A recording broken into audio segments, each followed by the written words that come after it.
Kia ora and welcome to Nekk Minute News. I'm Te Hipango. And I'm Liberty Bracegirdle. In today's stories, a new crime wave is sweeping the country in form of woolen graffiti. Scientists have invented an invisibility cloak. We help them find it. And the latest in weather around the country. But first, a story that will turn your world upside down. If you think the world is getting more and more topsy-turvy, it turns out you're right. Builders in Germany have built an upside-down house, and before you think they may have read the plans upside down, they did it on purpose. The Wakia band was built as a tourist attraction, as well as being a comment on the state of the world. The house is 23 feet tall and rests on its roof, and has steel beams in the attic.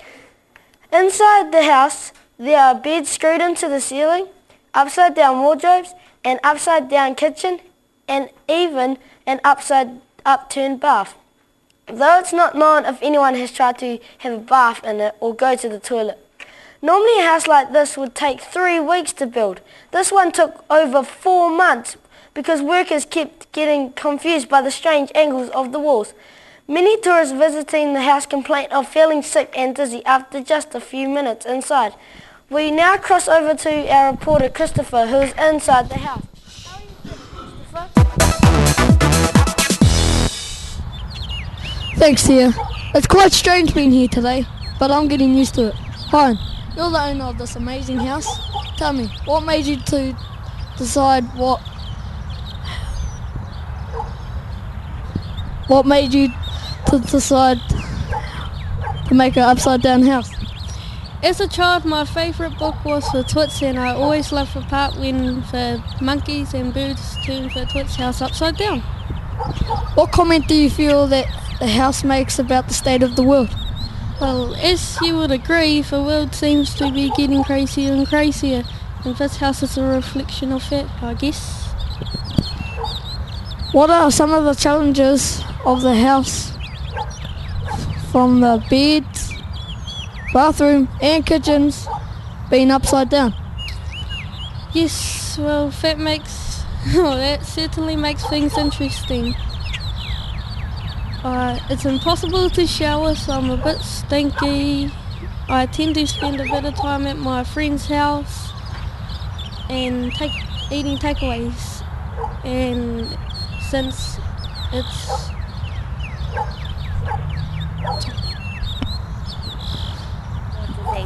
And now for a story that is truly out of sight. Look out, Harry.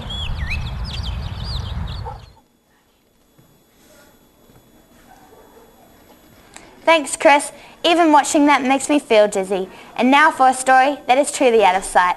Look out, Harry Potter. The world of science is catching up to the world of magic. Scientists in Europe have created a 3D invisibility cloak, which can hide objects by blending light waves. It has been found that light can be controlled using special tiny crystals that makes objects disappear. So far, scientists have made small objects such as coins disappear, but hope that it won't be long before they are hiding cars, planes, and even people. People have always dreamed of making themselves invisible. One top scientist says, "The possibilities are endless, and we are very excited." However, since inventing the invisibility cloak, the scientists have been having trouble finding it.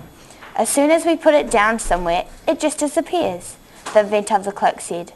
It appears they are having trouble finding other things too, like their lunch, which they think may be underneath the cloak. What will this invention actually be used for? Hoping to see through the reasons behind the invisibility cloak, here is our on-the-spot reporter Rebecca with more on this story.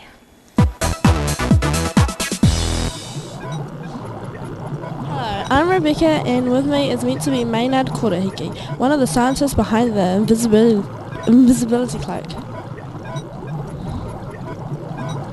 Whoa, that's freaking. Next minute, he's here. Hi Maynard, and thanks for joining us today. What made you want to invent an invisibility cloak? Well, I saw the Harry Potter movies and thought how awesome it would be to make an invisibility cloak. Can you show me how the invisibility cloak works? Sure.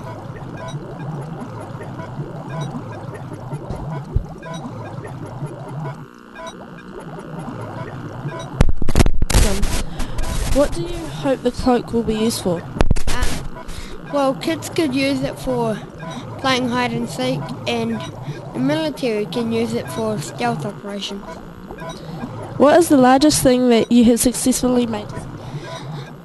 Well, we've made pencils, notebooks, and and just last week we made a stool disappear and everyone kept walking into it. Well, that makes everything very clear. Thanks for joining us. We're out of time here, so back to you, Tia, in the studio. Thanks, Rebecca. And now how's this for an interesting yarn? A new wave of graffiti crime is covering the country, thanks to an underground gang known as the Midnight Knitters. These wool-weaving criminals are covering tree branches and lampposts with small jerseys and scarves under the cover of darkness. Police say the knitted activities of the gang are illegal because their woolly crimes are being done on public property without permission. The popularity of the woolen graffiti is growing and more public objects are being wrapped up every night. But the problem is growing, police say, and warn that if the Midnight Knitters aren't caught soon, every tree, lamppost and traffic light in the country will be warmly dressed against the cold. The problem is spinning out of control. They are a close-knit group of dyed-in-the-wool criminals. We are stitching together a case, but it's not seamless. There is no real pattern to the crimes, a police spokesman said today. So far, the criminal knitters have escaped arrest and continue to pull the wool over the eyes of both the public and the police. We go now to a secret location with our investigative reporter, Mila Satanovic, who has an exclusive interview with one of the Midnight Knitter gang. Thanks, Tia. I'm Mila, and joining me in this top secret location is a member of the Midnight Knitter gang. Hello there, Jade, and thanks for joining me and leading me into your hideout. Now tell me, what led you into the dark underworld of knitted graffiti? Well, I've always been a huge nature lover, and with the weather becoming more and more extreme, I didn't think it was fair for the poor trees to suffer in the icy cold winters we're currently experiencing. Do you see yourself as a criminal? No, not really. Why not? Well, we're not doing anything that can be undone, like permanent damage. Apart from trees, lampposts and traffic lights, what else would you like to graffiti with your work? We'd love to be able to do cars, statues and the animals at the zoo. Ultimately, we'd love to do a giant tea cozy for the beehive.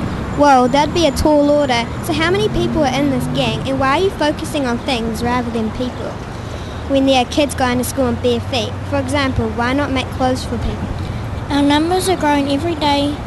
As for knitting items for other people, anyone is more than welcome to help themselves to our creations if they need some extra clothes to wear. Thanks for your time, Jade of the Midnight Knitters gang. Speaking of icy winters, we now go over to Deanne with the weather update.